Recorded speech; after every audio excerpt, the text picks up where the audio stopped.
We need to talk about dynamic range. I feel like the whole camera discourse lately has been dominated by comparing dynamic range numbers. Part of that is camera industry's fault, because they've lied to us for so long that now, when dynamic range tests are somewhat ubiquitous, we can really see what's what and call them out on their BS. But part of the problem is us and our propensity to get enamored with numbers and making the numbers bigger. So there's gonna be two major parts to this myth-busting video. First part is more of a nerdy technical explanation about what determines a camera's dynamic range and what are the major trade-offs in camera sensor design. And the second part is going to be more philosophical and will touch on how much dynamic range we actually need to make great images. And most importantly, can great images even be reduced to a simple numeric value? It's going to be very interesting, so grab your favorite drink, sit back and enjoy the ride.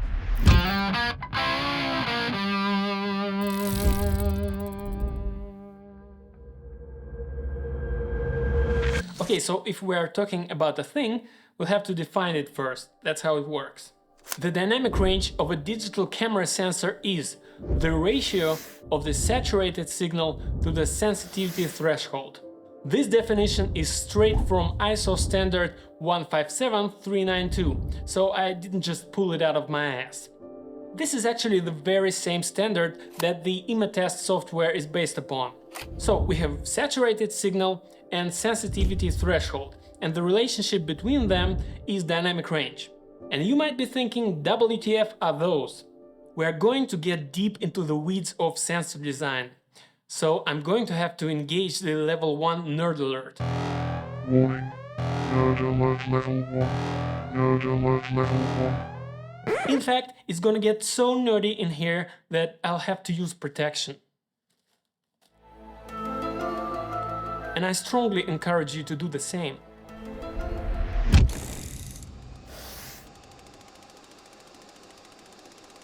Digital imaging sensor is a grid of pixels. Each pixel is a complex structure with microlenses, color filters, electrical circuitry, but the main part is photodiode. A photodiode is a type of diode sensitive to light, hence the name. What it does is basically convert light energy into electricity. During each exposure, which let's say for a 24 FPS movie is 1/48 of a second, it collects photons, the light particles, and stores them as electrons. It helps to think of it as a well gathering rainwater. In fact, it kinda looks like a well under a microscope. So that well has a limited capacity, and once it fills up during the exposure, it can no longer store any extra charge. And that is what's called signal saturation in our dynamic range equation. In layman's terms, we call it clipping. This brick wall effect is very important to understand, because it is present in any and all digital sensors and it can't be overcome or avoided. So if we are sensor engineers, we can't increase dynamic range from the top of the well. We have to approach it from the bottom. On the bottom end, we have noise as a limiting factor. There are several different kinds of noise. First kind is shot noise, which is an intrinsic property of light, and there's nothing much you can do about that. Fun fact, we imagine photons as being infinitely small, but the actual number of photons hitting a single photosite during single exposure is only measured in a few thousands. So it's not surprising that some photosites get a lot more juice than others. And the effect of that randomness of that shot noise gets increased when there's not much light to go around. The second type of noise is dark noise, which incidentally is the name of my metal band.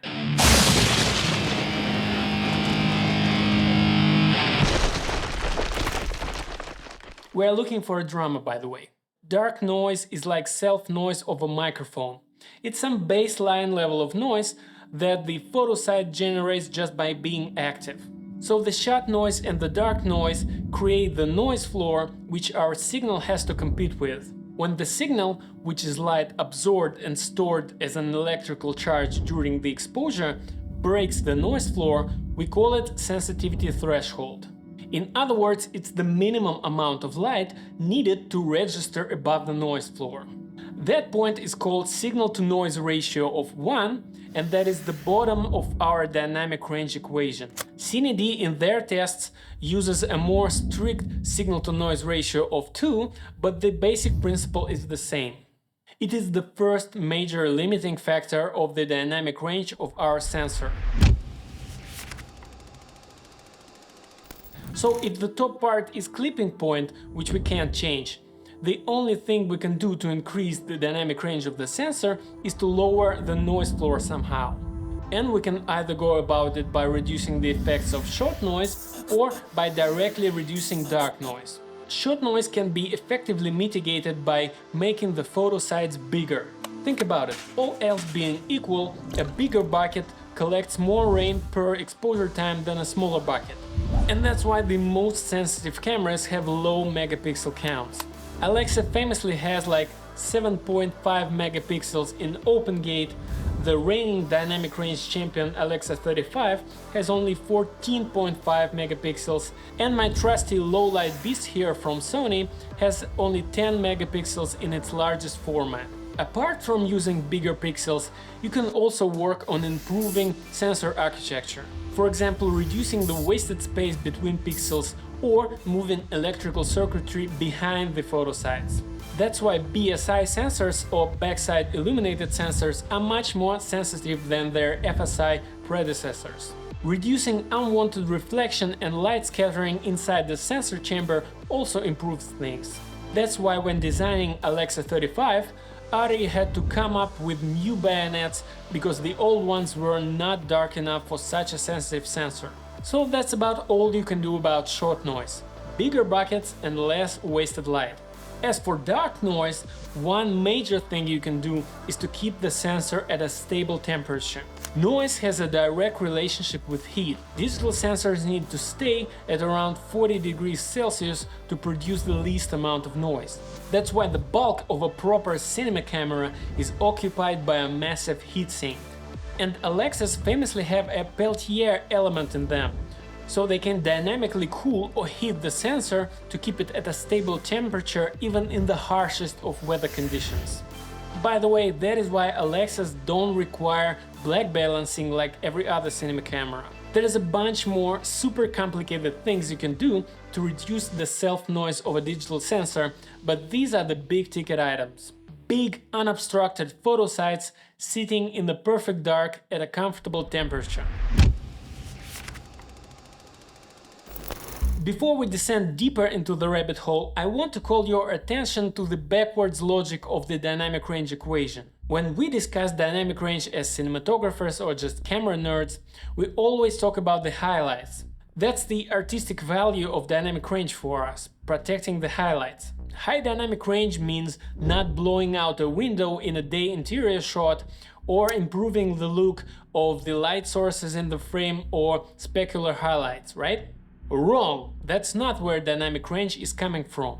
In the realities of camera sensor design, dynamic range is all about seeing into the shadows. It's all about improving the sensitivity of the sensor because that's the only part that can be improved. You can't raise the clipping point. Once you blew out a window, it's gone forever. But if you stop down on exposure to protect the window, a more sensitive camera will allow you to still see into the shadows. That's how dynamic range really works, and it's somewhat counterintuitive to how we think about it. Stew on that for a while because it's going to be hugely important in the next part.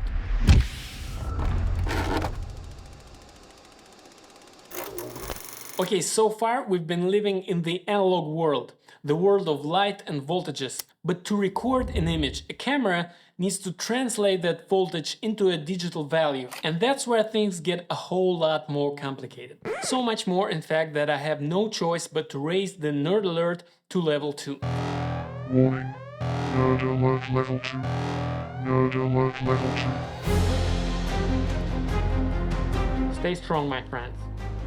All that we've discussed so far establishes the outer boundaries of dynamic range possible for a given sensor. Higher sensitivity sensors are capable of more dynamic range. But why then my FX3 here, which is a super sensitive camera, can't record more than 12 stops? Well, that is because it is limited by a 12-bit analog to digital converter or ADC. The sensor might be capable of 14 stops or more, but now the ADC is the limiting factor.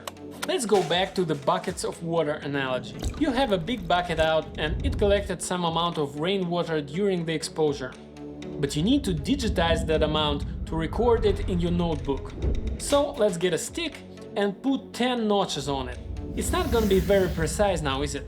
So let's multiply the number of notches by 10 and now we have 100 notches. You see, there's no theoretical limit on how precise we want our measuring stick to be. But as armchair sensor designers, we have to decide how precise we can afford to be.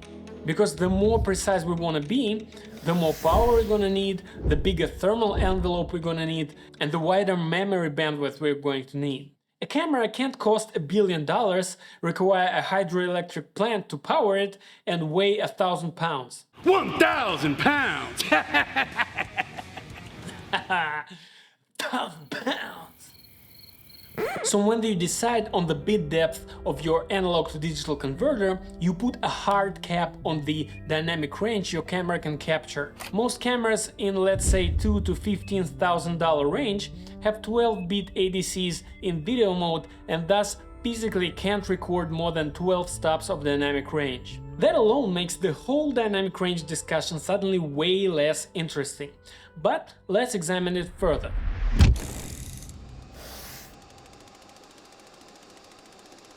I'm one of those crazy people that takes photos on their FX3 because that's the only photo-capable camera that I have. And every time I sit down to edit my photos in Lightroom, I'm amazed at how much dynamic range there is in those RAW files, how much color information there is. And I realize I'm never this free and this happy with the color grades of my videos.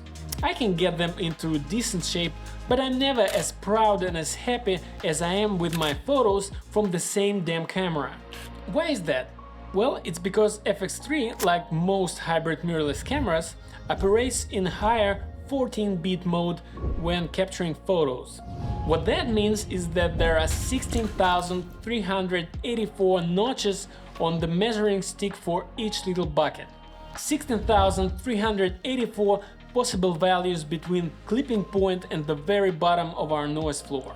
But when shooting video, FX3 switches into a 12-bit readout mode, which is only 4,096 values per pixel, exactly 4 times less. And after that there's debayering and compression into a 10-bit container, which is only 1,024 values, again 4 times less. The further downstream we go into the imaging pipeline, the more dynamic range we can lose. But we can never go back in this process and gain more stops than we had on the previous stage. A 12-bit ADC camera can't record more than 12 stops of dynamic range, period. At this point you might be confused with all this talk about bit depth. Isn't that the color thing, like more bits, more colors? And why are beats equated to stops of dynamic range? Isn't that like apples and oranges? And I'm sorry guys, but we'll have to move to the level 3 nerd alert here. Warning. Nerd alert level 3. This is not a drill. I didn't want to do this, but there is no other way. First of all, forget about the colors. In this video, we are only focusing on dynamic range, which refers to the range of luma values. Color appears way later in the imaging chain at the debayering stage. And we are discussing ADCs here, which do their thing even before there's raw data. So we're only talking about light. A camera is just a light gathering device, as great Steve Yedlin says. The problem with light is that it's linear, and our perception of it is not. Linear means that there's one-to-one relationship between light and information. Think about it this way. Every single light particle carries with it a fixed amount of information. More particles, more information.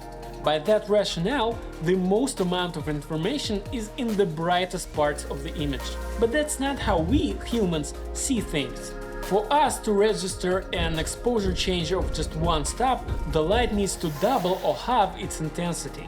This is called logarithmic scale, and bits are logarithmic too, just like light. So one bit is doubling or halving of values. These are all powers of 2.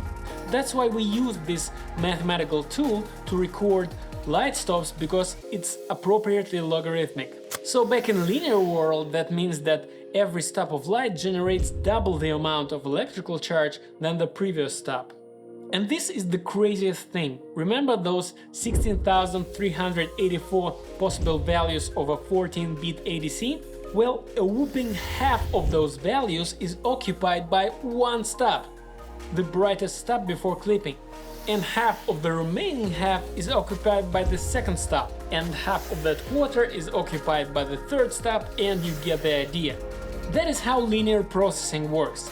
It's true to how light works, but it's terribly inefficient for the purposes of human vision, because we are most sensitive to shadows and midtones, because that's where our lives happen. No information that is essential to our survival as a species is ever in the highlights, otherwise we'd be staring into the sun all day. If anything, we avoid bright highlights by squinting, turning away, and putting on polarized sunglasses. But how is that all relevant to the dynamic range discussion? Well, we've established that dynamic range comes from the shadows. And now that we've examined the linear nature of camera sensors, it turns out that there's very little values left on our measuring stick for shadows and midtones. Because the bulk of the bucket is now occupied with highlight information that is of questionable value to us. That's why we need that fourfold increase in the amount of code values to discern just 2 more stops of light in the bottom of the bucket. All that granularity of high bit depth ADC is needed at the bottom end of the range. And that is why the bit depth of ADC puts a hard cap on dynamic range possible for any given sensor. Linear data is great for cameras and computers to crunch numbers, but is next to useless to us humans. And that's why the camera packages that information in a more efficient way that is called logarithmic gamma. That's what our visual system does. It expands the shadows and compresses the highlights so we can pay more attention to the subtle contrast differences in the midtones. It's funny and counterintuitive, but if you put linear gamma and logarithmic gamma on a chart, it's the log that looks linear and linear that looks logarithmic.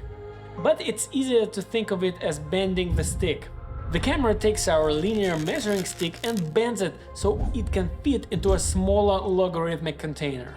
In the process, it discards a lot of the excess highlight information and redistributes the values so that each stop gets relatively the same amount of shelf space inside the container. That's how it can almost losslessly fit 12 stops of dynamic range into a 10-bit container. But the most important number is the bit depth at which the initial analog to digital conversion took place. You might have heard how Sony likes to boast 16-bit linear RAW out of their cameras, when in actuality it's just recorded as 12-bit log ProRes RAW. There's just one in the long line of marketing tricks that work only because we're stupid monkeys that start salivating at the mere sight of bigger numbers. They might as well be outputting 16-bit linear RAW out of HDMI, but that doesn't change the thing. It's like putting a huge pipe after a small pipe. You won't get more water out of it this way. The ADC still reads out at 12 bits, and that's the maximum amount of stops you're ever going to get. The only way to expand the dynamic range of a sensor without increasing the bit depth of the readout is to utilize something like a dual gain architecture. ARRI Alexa famously has a pair of ADC streams, both at 14 bits, one at zero gain, aka the native ISO, and one at negative gain. And by the way, if you want to learn more about that, check out my video on ISO. So each ADC is 14-bit readout, but then the best parts of two images are combined together within a big 16-bit linear space. The result is then encoded as 12-bit log ARRI RAW. And Alexa 35 ups that to two 16-bit readouts processed in 18-bit linear space and recorded as 13-bit log ARRI RAW. And the bit depth of the final container is always chosen so that it can encapsulate the whole of the log curve without creating any wasted values.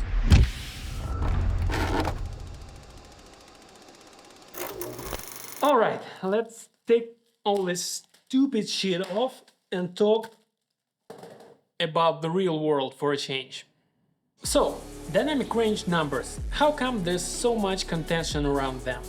If what I said about the ADCs is true, there should really be no space for debates and different interpretations of dynamic range.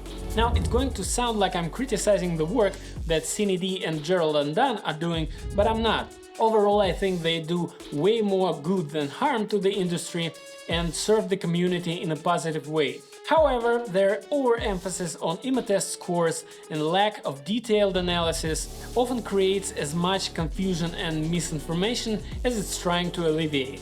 Just quoting IMATEST numbers is like reading abstracts of scientific studies. Not only does it not give you a full picture, it can often lead you to wrong conclusions. If you really want to understand what's going on, you have to inspect closely both the Xyla chart images and the camera in question. IMATEST can be easily tricked and the numbers can be inflated by several things, and let's tackle them all one by one.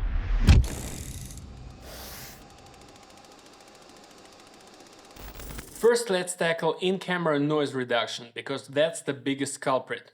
This can be easily spotted as suspiciously low and clean noise floor on the Xyla 21 chart. And it's mostly present on mirrorless type hybrid bodies where you can't turn off the noise reduction. If a sensor is trapped in a tiny weather-sealed mirrorless body, you can be damn sure it's hot and noisy in there. Noise reduction makes the image appear cleaner at the expense of fine detail and color fidelity, but it doesn't actually change the light gathering capabilities of a sensor, which is what we're trying to measure here. Sure, it improves some arbitrary number that we like to argue about, but in reality it's just shadow clipping. Whatever details were buried there in the noise floor are now dead and gone forever. So generally, the more pristine the noise you can record, the more you can recover from it. And that is the only reason why RAW has a potential for greater dynamic range. Just because it is a way to circumvent internal noise reduction. With advanced and most importantly pre-debayer noise reduction in post, you can recover at least one good stop, if not more.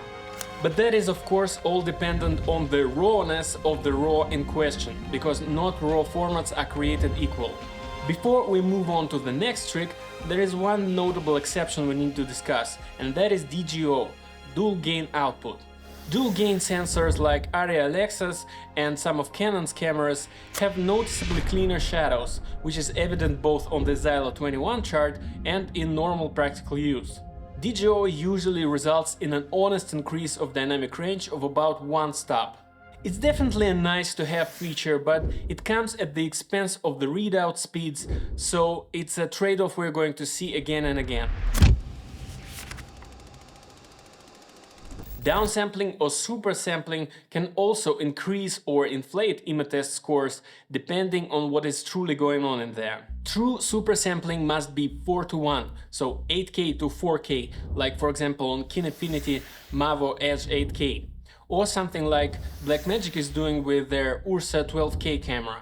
And supersampling yields an increase in dynamic range of about half a stop, so not that much really. But with other cameras you have to dig deeper in what is really going on in there. For high megapixel mirrorless body, it's usually some kind of weird mishmash of line skipping and pixel binning, which is not true downsampling. It's just a clever way for the camera to do less work because it doesn't have the processing power and cooling capabilities to deal with so many pixels. High compression codecs like H.265 combined with insufficient bit rates also effectively obfuscate the noise by averaging out the pixels and throwing away a bunch of fine detail information in the process.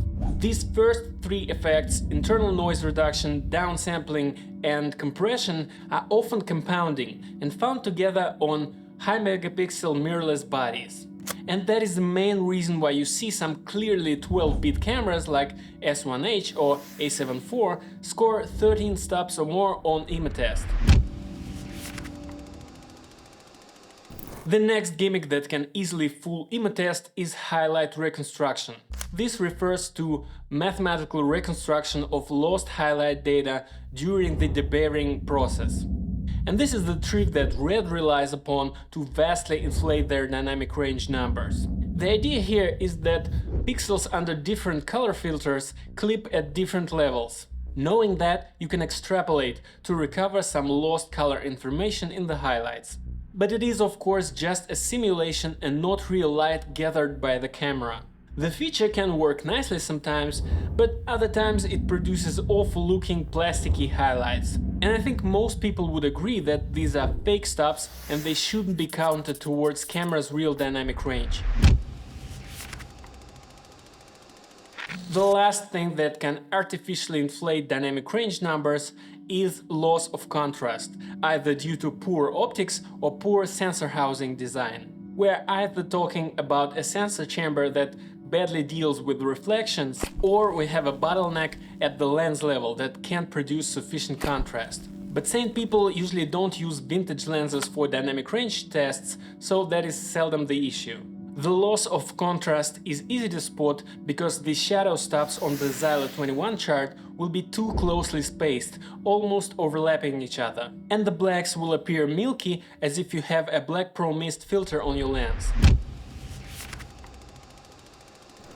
As you can see, much more care needs to be taken so that we don't compare apples to oranges. For example, you can't directly compare a RAW shooting cinema camera with highlight reconstruction to a weather-sealed high-megapixel mirrorless body that shoots in a compressed H.265 codec with a bunch of internal signal processing. The image test scores in this example are next to useless as points of comparison. And I won't even mention throwing phones into the mix with all their computational trickery. I can pretty accurately ballpark a camera's dynamic range just by looking at it and considering its power draw, its cooling, its sensor specs and of course the price. The range is not that big anyway, it's bound to be somewhere between 11 and 14 stops at SNR2. Anything higher than that is an Alexa LF or Alexa 35. The problem is that camera companies usually don't disclose the particulars of their sensor design or imaging pipeline, especially if it would reveal some dirty tricks that they're not very proud of. So there's bound to be some guessing going on by our budding scientists, which leaves even more room for confusion and misinterpretation. But I guess in the spirit of journalistic integrity, you have to ask those questions to camera manufacturers. And then the onus is on them to be transparent and honest, or cagey and secretive about it. There's a fine line between revealing your trade secrets and substantiating your outrageous marketing claims. If Red's example has taught us anything, is that people are resourceful and will eventually find out the truth, and that the loss of reputation for BSing your customers is permanent.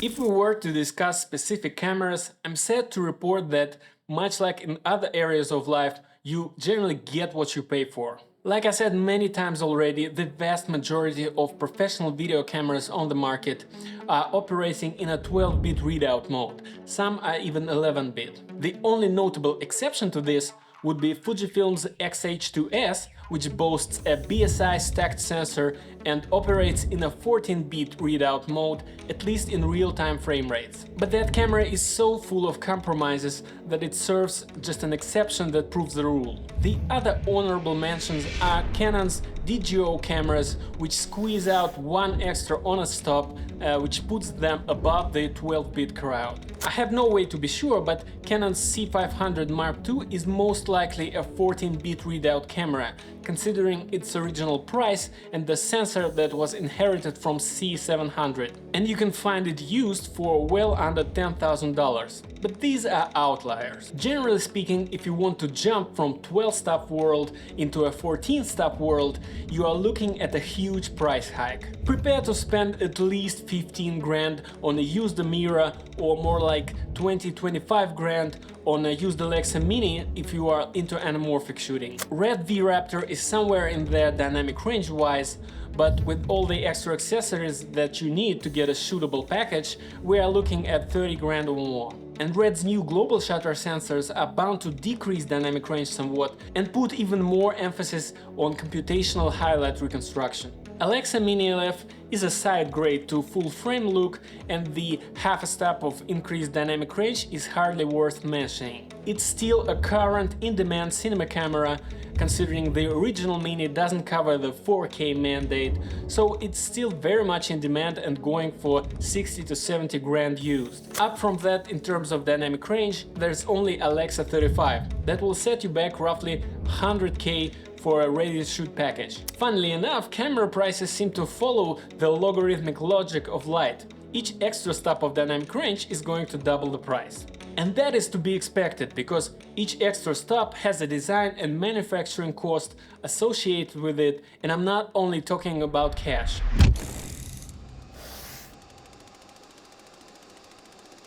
The camera design is one huge balancing act, and you increase one spec at the cost of another. Camera technology is amazing and always improving, but there's no circumventing the laws of physics. Something can't come out of nothing. A 14-bit or higher ADC camera requires more power, more memory bandwidth, higher speed storage and more of it.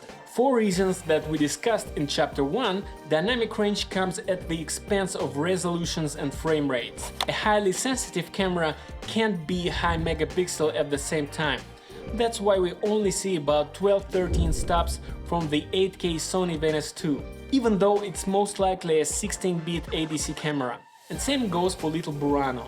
But Venice 2 has the highest readout speed on the market, the 8K makes it versatile with multiple format support, it has decently high speeds, higher base ISO and of course the Rialto system. All that makes it a better choice for certain production, better than Alexa 35. Because believe it or not, highest dynamic range or best overall image quality might not be a primary concern of a particular production. I mean, nobody wants a garbage image, but that's hardly a problem these days. You can get a great image out of almost any video-centric camera these days. I mean, Gareth Edwards moved from shooting on an Alexa 65 on Rogue One to FX3 on the Creator. Clearly 12 stops of dynamic range and the color fidelity that ProRes RAW allows was enough for this Hollywood blockbuster movie. And that choice was dictated almost entirely by the high 12,800 ISO and the tiny form factor of the FX3. Both of these had cascading effects on the whole production.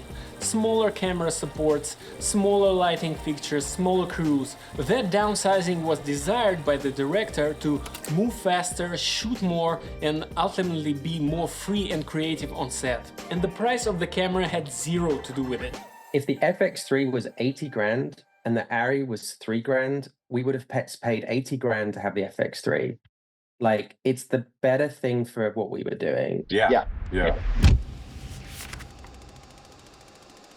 The higher you set that image quality bar for yourself, the more trade-offs and sacrifices you're going to have to make. Which leads us to the conclusion that prioritizing dynamic range is a conscious choice in cinema camera design. And the reason we don't see more high dynamic range cinema cameras is because for the vast majority of applications, that extra dynamic range is just not worth the trade-offs. 12-bit ADC cameras have enough dynamic range for most applications out there, while providing some extra benefits that the big boy cameras don't have. Arri cameras have the highest dynamic range because they are made for one and only one application: cinema. So the trade-offs of resolution, frame rates and high production overhead in terms of power and data is worth it to them. It's right there in the mission statement for the Alexa: to produce a camera with the best overall image quality. So this is a conscious design choice, but it doesn't mean that it is the only right one. Camera is just a tool, and like with any craft, different jobs require different tools. Dynamic range is not one ring to rule them all. For a lot of applications, other camera specs are more important. You need high resolution for multiple format support and some VFX applications. You need high frame rates for wildlife, sports and product cinematography. And you need high base ISO, low power draw and efficient codecs for documentary applications. The absolute ultimate image quality is just not a top concern for a lot of these applications. In fact, you could argue that Alexa 35 already has one foot in the placebo territory. I've come to realize that for a lot of us camera nerds and enthusiasts, the ultimate image quality is an engaging theoretical exercise and not a practical day-to-day concern. We think we want highest image quality, highest dynamic range, but I'm here to tell you, you couldn't handle it. You can't handle the truth! That supreme image quality comes at a cost, and I'm not even talking about the price of a camera package. If Elon Musk showed up right now at your door and handed you an Alexa 35, you wouldn't know what to do with it. Do you know that that camera sucks down a 150 watt-hour brick every hour and requires a bespoke 24-volt battery solution? And do you know that it generates 2 terabytes of raw data every hour? You wouldn't have the batteries for it, you wouldn't have the media for it, hell, you probably wouldn't even have a proper tripod for it. And you're sure as shit wouldn't have storage space and upload bandwidth to deal with that footage. We're talking about enterprise level NAS just to store it and some kind of enterprise cloud solution for backups and transfers. You'd be absolutely crippled and paralyzed by that camera. Just think about it for a second. You'd be sitting in there with the best camera in the world, being less creative than you could be with just the phone in your pocket.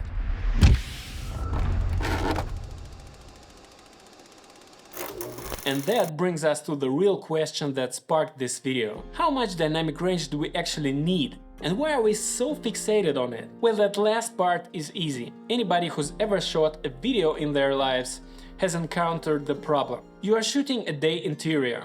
If you expose for the inside, the windows are blown out.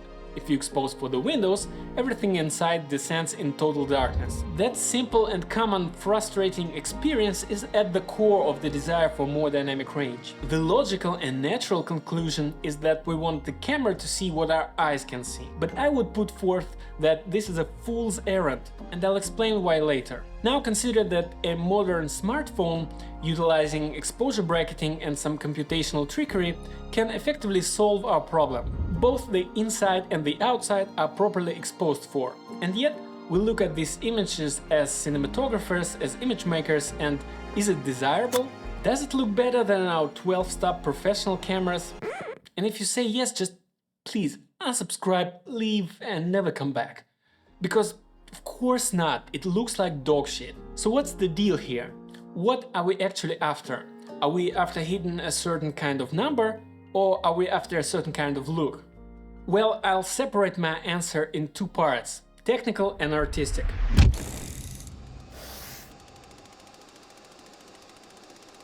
From the technical perspective, we need to understand the concept of mastering and where all that dynamic range is going to end up. You are watching this video right now in SDR, which is 8-bit and thus cannot display any more than 8 stops of dynamic range. Why so low, and why doesn't it look all that bad?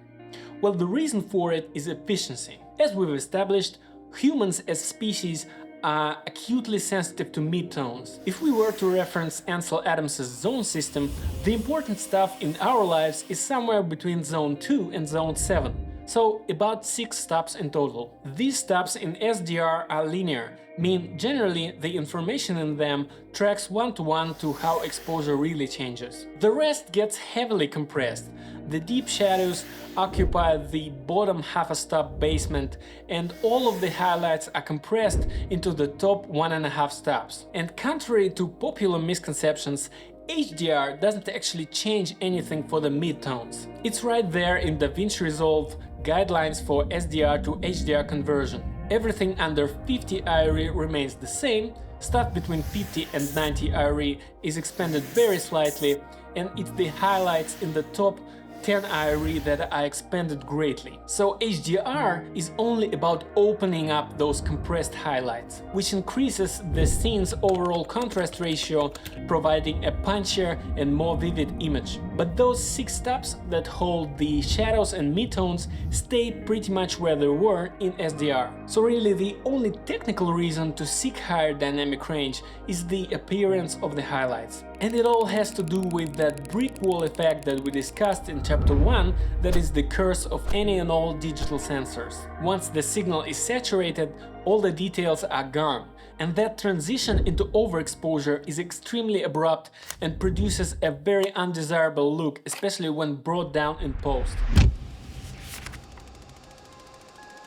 It is interesting that analog film is often touted as gold standard for dynamic range, but in reality it was never that great. Moreover, it's hard to quantify exactly due to the non-linear nature of the medium. For example, Kodak Vision 3 200T film stock resolves about 10 stops linearly, but at the extremes there's this built-in analog roll-off. That natural-looking and gradual loss of saturation and detail in the highlights makes it almost impossible to detect the true clipping point. Through a stroke of luck or genius, I have no idea, but film is much better at mimicking our own visual experience than digital. And it has dictated the look of cinema for almost 100 years.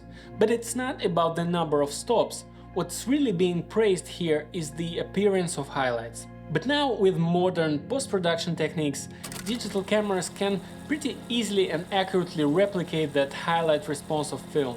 Meaning, as long as there's no hard clipping, a roll-off curve can be applied in post-production to compress the highlights and improve their appearance. Even some light clipping is acceptable and can be further massaged with effects such as bloom halation or low contrast filters, or by adding grain in post. All these effects serve to soften the transition into the clipped highlights, as long as the clipped areas are not too large. But the general principle of digital cinematography is to expose for the highlights that you can't control.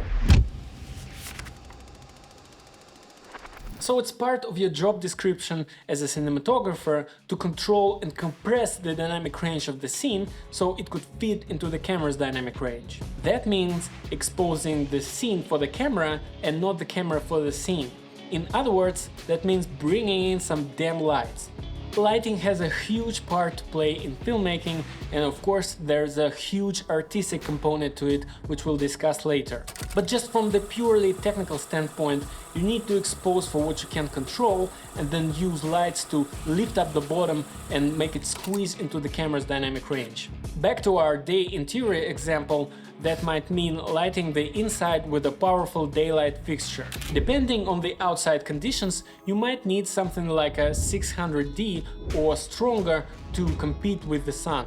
And if we are talking about a huge indoor space, you might need 18K HMIs to reach the same effect, but the basic principle is the same. And before we start whining about not having big enough lights, I want to stress that there's always something we can do. First of all, you can work the windows themselves. You can net them, which will be invisible when out of focus. You can put ND film on them. You can hang some shears and curtains if there aren't any. But even if you have zero budget and zero time, there's always some measure of control you can impose just by choosing your angle and shot size. Just put the freaking light source out of the frame for starters. And sometimes even a simple reflector is enough to wrap that light around your subject. Or you can embrace it and play the whole thing in a silhouette. Or, a shocker, you can let the windows blow out. That's a look. Just make sure they are blown out completely and throw on a Black Pro Mist filter to diffuse the edge. Check out these shots from Queen's Gambit. This is a creative choice, not a mistake or some kind of limitation. It's not the size or the budget of your production, it's your willingness to do the necessary work to make it look halfway decent. Right now, in 2024, the dynamic range of your camera is just not a big enough concern unless you are shooting on a potato. And cut! Alright, check the gate. Leonardo, that was wonderful. And let's move into the close-up. What a high dynamic range camera really allows you to do is to postpone exposure decisions into post-production. In other words, it allows you to be sloppy and make more mistakes. If you download some sample footage from ARRI and plug it into Resolve, after a color space transform, you will see that the dynamic range of the camera far exceeds the SDR space. So far, in fact, that you can't use this footage as is. You have to compress it somehow to avoid clipping. And as you start manipulating this footage, what you'll naturally arrive at is something called squeeze and drop technique. It can be done a lot of different ways in Resolve, but the principle is the same. You lower the exposure until highlights sit right, and then you raise the black point until you restore all the necessary shadow detail. Then you finesse mid-tone contrast, which is the most important part of the image. The end result is that the most important stuff is compressed into the lower 60% of the waveform, preserving all that dense shadow richness while only letting highlights peak into the 70s, 80s and 90s depending on their brightness. What I just described is essentially an exposure technique that needs to be used on set but extended into post-production. Of course, exposure latitude is great and useful, and it bears stating that modern cinematography has one foot firmly in the post-production. Sometimes on set it takes 30 minutes to do something that takes 1 minute in post-production, and you need to be aware of these things to make an informed choice. But generally speaking, the higher level of production, the closer the gap is between what was captured on set and what was done in post. I like to produce dailies that are as close to the final image that I want as possible, you know. Yeah.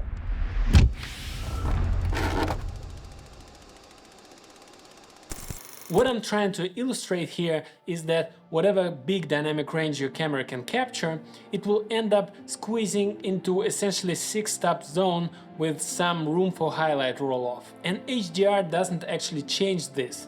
Yes, the highlights get expanded, but the bulk of the image, where the most important information lives, stays the same.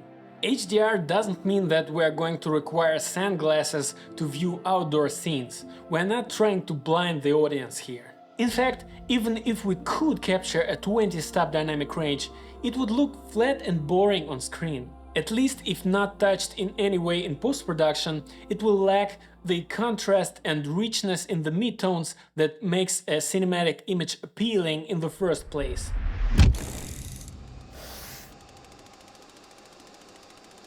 The core idea that we want the cameras to see what our eyes see is ultimately misguided, because movies are not life and life is not movies. I mean, I don't know about you, but my life sure as shit doesn't look like a Roger Deakins movie. The lighting sucks, the set design is boring, the wardrobe is atrocious, and there's barely any makeup to speak of. Plus, everybody forgets their lines all the time, and the plot doesn't move unless you do stuff. What I'm saying here is that movies don't look like life because that was never the point. Movies look like movies, that's what cinematic means. It is motion captured at 24 frames a second, at 180-degree shutter and displayed on a flat surface. Every single attempt to alter this formula in recent history has failed. People don't want realistic, people want cinematic, at least for now. Granted, cinema is a relatively young art form. It can and most certainly will change. Maybe in 50 years, movies will be a totally virtual experience, who knows? But right now, in 2024, cameras are not eyes, eyes are not cameras, and the whole notion of realistic capture is a fool's errand. Let's look at some stills from my favorite DPs. What's the dynamic range of these shots? 4, maybe 6 stops at most? I mean, I look at this frame and I ask myself, could this have been captured on my camera? Yes, easily. Could I capture it? Well, I could imitate it, but to conceive of it in the first place and to create it on the day under pressure in a high stress and time-starved environment, hell no! I would be too busy puking from anxiety. So it's not about the camera. Hell, it isn't even about having a good eye. Everybody has a good eye. I have a good eye, every Tom, Dick and Harry has a good eye. It's not that rare and that valuable. What is rare and valuable, however, is having decades of managerial and technical experience translating your good eye into actual pictures on screen. But let's go even further and consider the art of painting. If you would bother to bring a spot meter into a museum, you'd be surprised to find that Rembrandt has only like 6.5 stops of dynamic range. Dynamic range? In a Rembrandt, get out of here. But it is considered some of the greatest art in the history of human race, and just one frame of it is worth millions of dollars. I have twice as much stops to work here in my camera that can shoot 120 frames per second, but how much are they worth? The idea that you can reduce art to some kind of number or a metric is ridiculous, and yet in our space it somehow became ubiquitous. Because the underlying hope here is that by increasing some kind of magic number, we can elevate our craft into the higher planes. If only we had greater dynamic range, if only we had more pixels, more frames per second, bigger sensors. A painter is not concerned with the quantity of strands of hair in their paintbrush. They're only concerned with what it allows them to paint. I don't know much about the workings of a camera, pixels, where they come from and how they exist, and you know, I enjoy reading about it, but it goes straight through. You know, I love images and telling stories with images. Yet we spend valuable time arguing about pixels in the comment section. If numbers were truly important, then the camera with the biggest numbers would be the top choice for best filmmakers in the world, right? But just one look at Oscar nominations for cinematography this year tells a different story. Or look at Sundance this year. It is dominated by Alexa Mini. An old camera that is not Netflix approved, has just 3.4K resolution at best, and basically only shoots in real-time frame rates if we're talking about OpenGate RAW. And yet all of these independent filmmakers are choosing this camera of their own volition. Nobody's holding a gun to their head, because there's much more to a creative tool that cannot be reduced to numbers. Pictures are pixels. It's the pictures. Fuck the numbers. Fuck the numbers.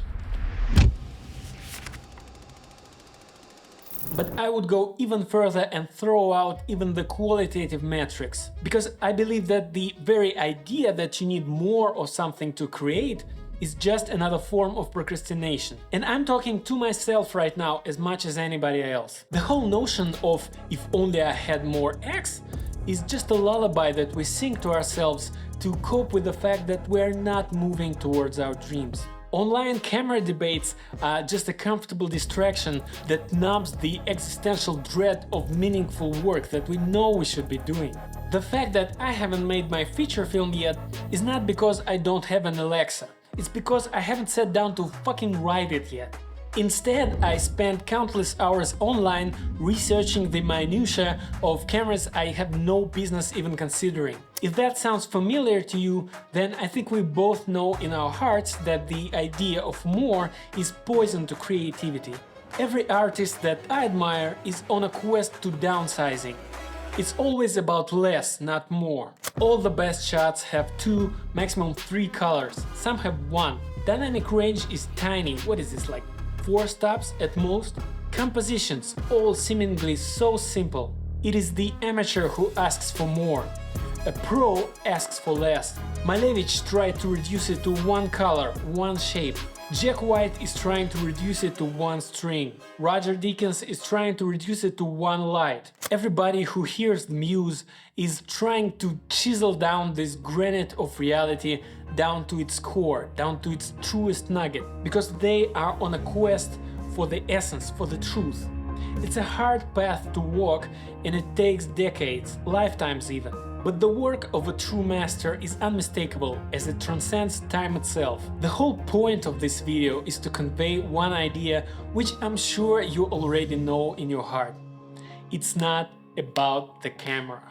I know it, you know it, Chivo knows it, and I can assure you if you give him a Hello Kitty camera, he'll still squeeze out some bangers from it. I'm an artist, and if you give me a tuba, I'll bring you something out of it. Well, I could just as well have ended the video here, but I think it would be a cop-out to quit without talking actual numbers. Plus, at this point, who cares if this video is 40 or 60 minutes long, right? So, with all that's been said, both from technical and artistic perspective, here's my tier list of dynamic range. 10 stops is the bare minimum for professional applications. Great care must be taken to reduce the dynamic range of the scene to avoid clipping, and that makes it less suitable for uncontrollable lighting conditions. That being said, there are feature-length movies that's been shot on 10-stop SD cameras that have worse image quality than your phone, so there are no excuses. 12 stops is enough for most applications. Some acceptable clipping is expected in brightest highlights like light sources and specular reflections, but that can be further massaged with filtrations or in post-production. This is most likely the camera that you have right now, and much like Ken, it's enough for whatever artistic endeavor you can envision. Thank you, Barkin. Thank you.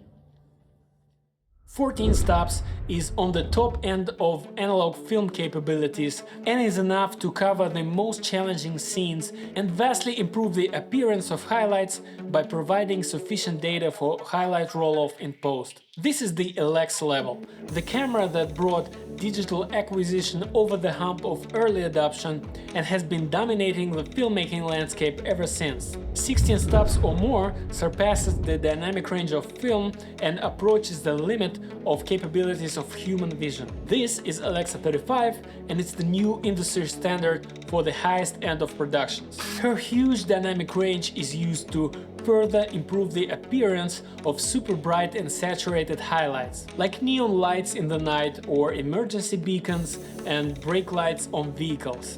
But for the vast majority of scenes, the dynamic range difference between Alexa and Alexa 35 will be imperceivable to the end viewer. 18 plus stops of dynamic range only exists in Red's marketing. This is the placebo territory, where the gains in image quality will be so minuscule and come with such a heavy cost that it might not even be worth it to go there.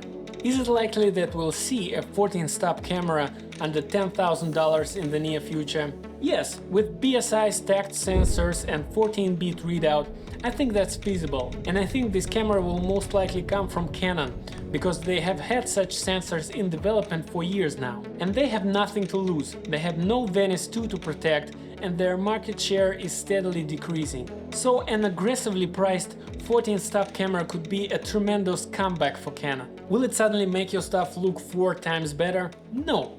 10% better, maybe. But for the rest, you'll still have to work on what's in front of the camera. In conclusion, I can't help but to point out the irony. The more you control the lighting, the less dynamic range you need. A high dynamic range camera theoretically allows you to be more run and gun, because you can half-ass the exposure and still recover everything in post. But the cost situation and the landscape of camera market is such that that high dynamic range is only available to the least run and gun of all productions. So it might be hard to admit, but you can't run and gun your way to great cinematography. At some point you'll actually have to stop and think about the image you are trying to create. And that's when you'll realize what the real limiting factor is. It's not the camera that you have or don't have, it's you. Thanks for watching.